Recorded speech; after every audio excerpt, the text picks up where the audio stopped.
بسم اللہ الرحمن الرحیم۔ ناظرین، وی لاگ نمبر ہے 12 پیج نمبر ہے 37 اور حدیث نمبر بھی ہے 12۔ شب و روز کے اعمال سے متعلق منتخب احادیث ہیں جو ہم آپ کے سامنے روزانہ کی بنیاد پر کم از کم 1 یا 2 وی لاگ رکھتے ہیں۔ منتخب احادیث اس کتاب کا ٹائٹل ہے۔ شب و روز کے اعمال سے متعلق احادیثیں ہیں۔ ترجمہ ادارہ ترجمہ مسجد نبوی۔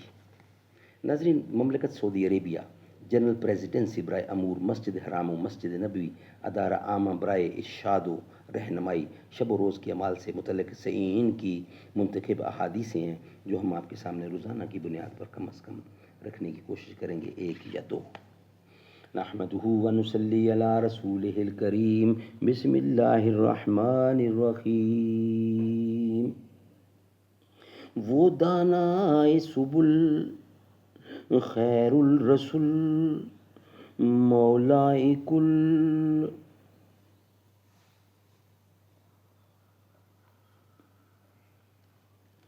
جس نے غبار راہ کو بخشا فروغ وادی سینا، نگاہ عشق و مستی میں وہی اول وہی آخر، وہی قرآن وہی فرقان وہی یاسین وہی طٰہٰ۔ ہم پرورش لوح و قلم کرتے رہیں گے، جو دل پہ گزرتی ہے رقم کرتے رہیں گے۔ وی لاگ نمبر ہے 12، حدیث نمبر ہے 12۔ شب و روز کے اعمال سے متعلق احادیث ہے۔ ناظرین، سونے اور بیدار ہونے کے آداب۔ ان علی ان فاطمۃ اشتقت ما تلقى من الرحیا فی یدہا واتایا النبی صبی فانطلقت فلم تجدہ ولقیت عائشۃ فأخبرتها فلما جاء النبي أخبرته عائشة بمجيء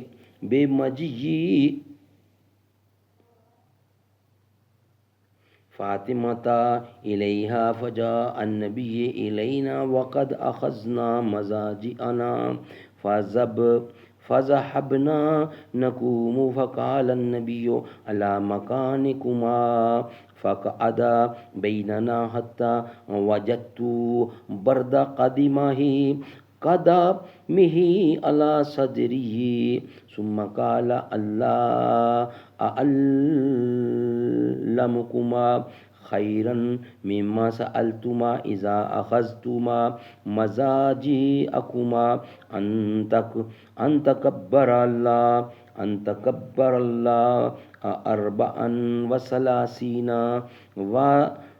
34 وتسبحاه 33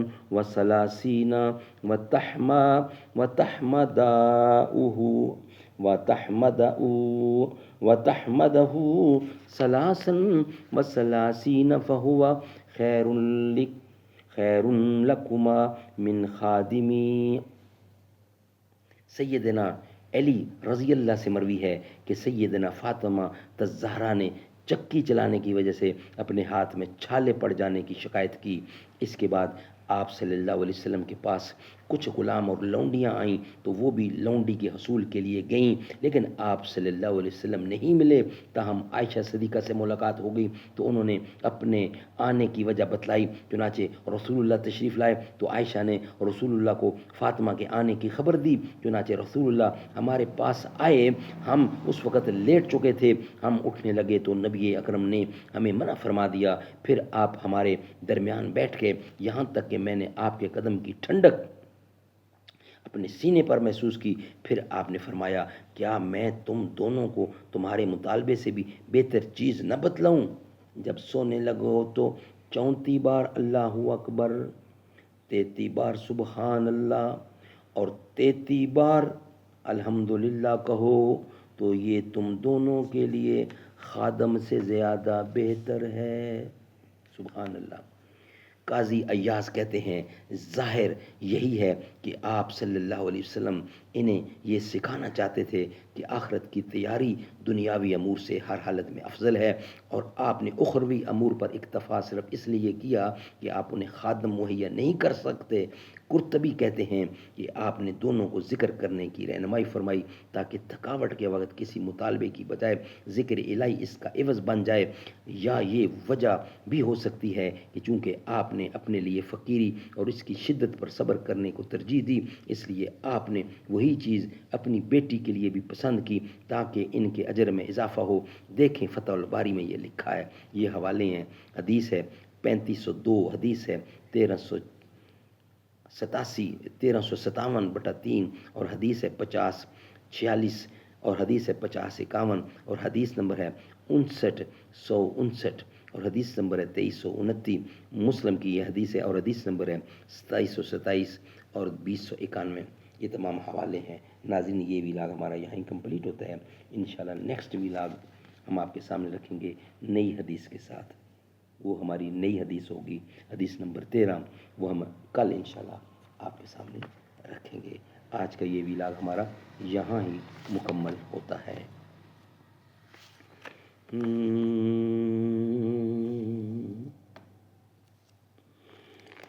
در نبی پر یہ عمر بیتے، در نبی پر یہ عمر بیتے، وہ مجھ پہ لطف دوام ایسا، مدینے والے کہیں مقامی، وہ ان کے در پہ قیام ایسا، در نبی پر بلال تجھ پر نثار جاں ہو کہ خود نبی نے تجھے بلایا، نصیب ہو تو نصیب ایسا، غلام ہو تو غلام ایسا، نماز اقصیٰ میں جب پڑھائی تو انبیاء اور رسل یہ بولے، نماز اقصیٰ میں جب پڑھائی تو انبیاء اور رسل یہ بولے، نماز ہو تو نماز ایسی، امام ہو تو امام ایسا، حسین قرآن کے ہیں وہ قاری، حسین قرآن کے ہیں وہ قاری، حسین قرآن کے ہیں قاری، حسین قرآن کے ہیں وہ قاری، جو نوک نیزے پہ چڑھ کے بولے، سوا خدا کے نہ سر جھکانا، دیا جہاں کو پیغام ایسا، کسی کے آگے نہ سر جھکانا، دیا جہاں کو پیغام ایسا، جو نوک نیزے پہ چڑھ کے بولے، ہیں جتنے عقل و خرد کے دعوے، سب ان کی گرد سفر کو پہنچے، کوئی بھی اب تک نہ سمجھ پایا، کوئی بھی اب تک سمجھ نہ پایا، کوئی بھی اب تک سمجھ نہ پایا، ہے مصطفیٰ کا مقام ایسا، در نبی پر یہ عمر بیتے، مجھ پہ لطف دوام ایسا۔